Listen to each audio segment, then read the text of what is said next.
Have you ever heard of a love so powerful it ripped a kingdom apart? A story of ambition, betrayal, and a queen who paid the ultimate price for a crown? This is the story of Anne Boleyn and Henry VIII, tale of love, power, and execution that forever changed the course of history. Imagine the English court in the early 1520s. It's a world of silk, whispers, and political maneuvering. Into this scene walks a young woman named Anne Boleyn, just returned from the sophisticated courts of France. Her dark hair and eyes were a stark contrast to the fair-skinned, blue-eyed ideal. But what an ad was something far more captivating: charisma. She was intelligent, witty, and carried herself with an air of confidence that was both alluring and slightly dangerous. She wasn't just another pretty face in the crowd. She was a force of nature, and someone very important noticed. King Henry VIII, ruler of England, was instantly smitten, died. At this point, Henry had been married to his first wife, Catherine of Aragon, for nearly 20 years. Catherine was a respected queen, the daughter of Spain's powerful monarchs. But their marriage was shadowed by a deep-seated problem. After numerous pregnancies, they had only one surviving child, a daughter named Mary.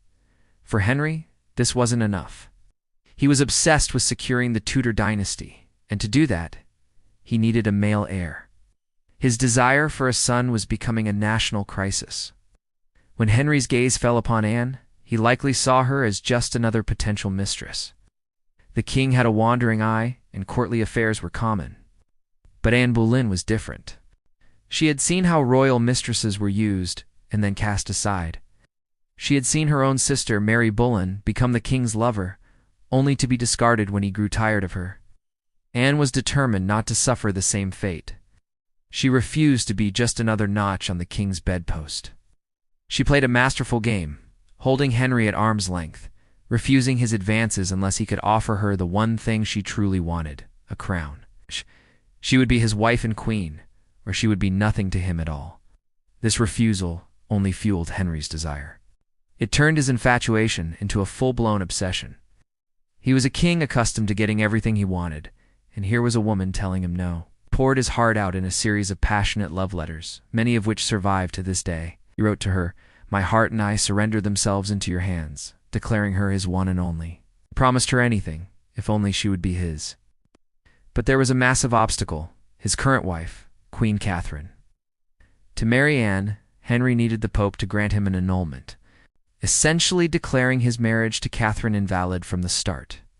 He argued that since Catherine had been briefly married to his older brother Arthur, his own marriage to her was forbidden by biblical law. The Pope, however, was under immense pressure from Catherine's nephew, the Holy Roman Emperor Charles V, one of the most powerful men in Europe. The Pope stalled, delayed, and ultimately refused. For any other monarch, that might have been the end of it. But Henry, driven by his love for Anne and his desperate need for an heir, did the unthinkable. If the Pope wouldn't give him what he wanted, he would simply remove the Pope from the equation. In a move that sent shockwaves across Europe, Henry VIII broke with the Roman Catholic Church, an institution that had held spiritual authority in England for over 1,000 years. He declared himself the supreme head of the Church of England, dissolved the monasteries, and seized their immense wealth. He tore his kingdom from its ancient religious foundations, all for the love of one woman. In January 1533, with an already pregnant, she and Henry were secretly married. By May, she was given a coronation ceremony of breathtaking splendor. Dressed in cloth of gold and ermine, she rode through the streets of London, finally crowned Queen of England. She had won. She had held out for the ultimate prize and achieved what many thought was impossible. Her victory seemed absolute. Later that year in September, Anne gave birth. The entire kingdom held its breath, waiting for news of a prince. But the child was a girl. They named her Elizabeth. While a healthy baby was a blessing for Henry, it was a bitter disappointment. He had defied the Pope and alienated half of Europe for this. Still, he put on a brave face. A son would surely come next. Anne, too, remained confident, promising the king that sons would follow, but they never did. A series of heartbreaking miscarriages followed, each one chipping away at her position at court. Her enemies, who had always resented her rise, began to circle. They whispered in the king's ear that God was punishing him for his scandalous marriage, the very qualities that had once enchanted Henry VIII's sharp mind. Her quick wit, her outspoken nature now began to irritate him.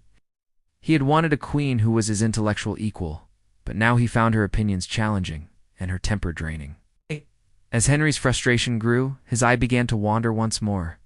This time it settled on one of Anne's ladies-in-waiting, a young woman named Jane Seymour. Jane was everything Anne was not: quiet, gentle, and submissive. She was the calm after Anne's storm, and Henry was drawn to her peaceful demeanor.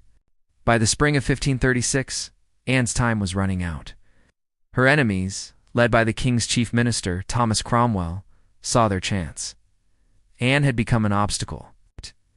Henry wanted Jane Seymour, and Cromwell saw a way to give the king what he wanted while also removing a powerful political rival.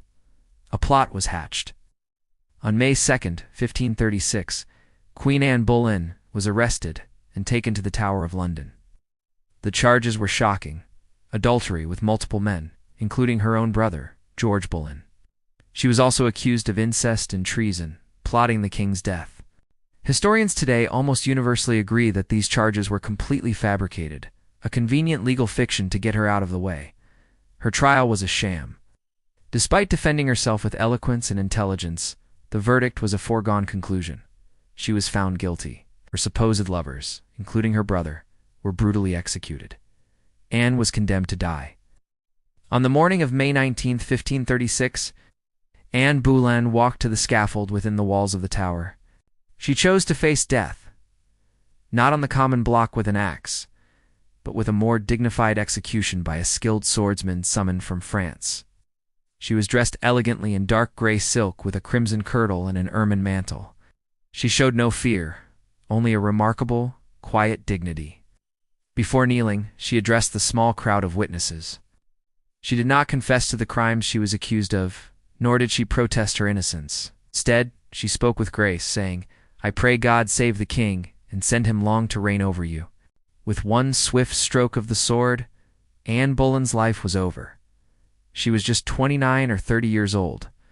Just 11 days later, Henry VIII married Jane Seymour, moved on quickly, trying to erase Anne from memory. Portraits were destroyed, her emblems were removed, and her name was barely spoken at court. It seemed as though she would be forgotten, a brief, scandalous chapter in the king's life. But history has a way of remembering. Anne's legacy was not erased. It was just beginning. While Jane Seymour would finally give Henry his long-awaited son, Edward, she died shortly after childbirth.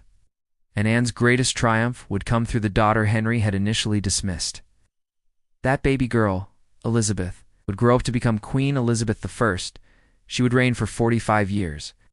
A period so prosperous and culturally rich, it's known as England's Golden Age. Elizabeth, the daughter of the disgraced queen, became one of England's greatest monarchs, inheriting her mother's intelligence and her father's strength. Anne Boleyn's story is more than just a tragic romance. It's a story of how one woman's ambition, courage, and refusal to compromise triggered a revolution. Her desire for a crown forced Henry to make a choice that reshaped a nation's faith, politics, and identity forever. Though her reign as queen was short and her end was brutal, her impact is undeniable. Queen Mother and a martyr to her own ambition, Anne Boleyn's legacy is woven into the very fabric of English history. Thank you so much for watching. If you found this story as fascinating as I do, please hit that like button and subscribe to our channel for more deep dives into the most compelling stories from history. We'll see you in the next video.